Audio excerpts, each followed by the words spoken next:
সাইদা, তুমি কি নৌকায় চড়তে চাও? ওই যে নৌকা, ওই যে পিছনে নৌকা। বন্ধুরা, আপনারা আপনাদের সন্তানদের নিয়ে ঘুরতে কতটা সময় ব্যয় করেন জানি না, তবে আমি আমার অবসর সময় সন্তানদের দিতে এবং তাদের নিয়ে ঘুরতে খুব পছন্দ করি। তাদের আনন্দ আমাকে বেঁচে থাকার অনুপ্রেরণা দেয়। অনেকদিন পর আজ অফিসে নাইট ডিউটি করে বাসায় এসে কিছুক্ষণ ঘুমিয়ে সন্তানদের নিয়ে বের হলাম ঘোরার উদ্দেশ্যে। আজকের ঘোরাঘুরির প্রধান উদ্দেশ্য হচ্ছে মেট্রো রেলে চড়ে এক জায়গায় যাওয়া এবং সেখানে কিছুটা সময় ব্যয় করা।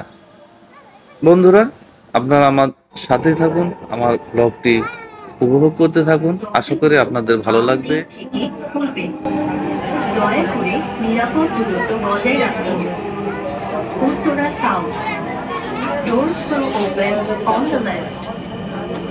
এখন আমি দিয়াবাড়ি লেকের পাশে অবস্থান করছি। এখনো দিয়াবাড়ি লেকটি জমজমাট হয়ে ওঠেনি। সাইদা, তুমি কি নৌকায় চড়তে চাও? ওই যে নৌকা, ওই যে পিছনে নৌকা। হ্যাঁ, তুমি কি নৌকায় চড়তে চাও? নৌকা দেখতে পাচ্ছ তুমি? হ্যাঁ বাবা, তুমি কি নৌকা দেখতে পাচ্ছ? ওই যে নৌকা, ওই যে নৌকা দেখা যাচ্ছে। হুম, নৌকা, দোকানপাট।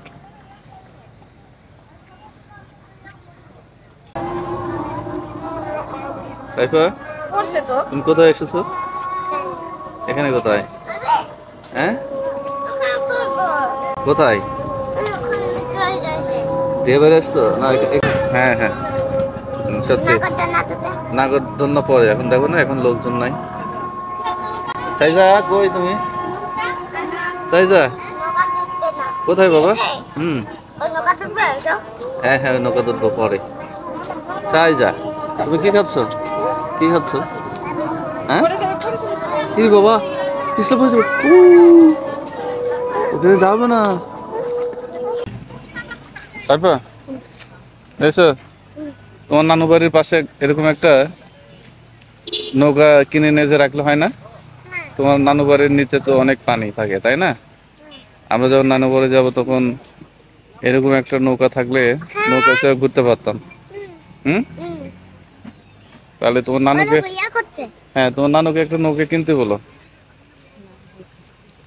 হ্যাঁ, বলবো নানু ভাই এরকম একটা নৌকা কিনতে হবে, ঠিক আছে? সাইজা, সাইজা, তুমি কি নৌকা চড়তে চাও?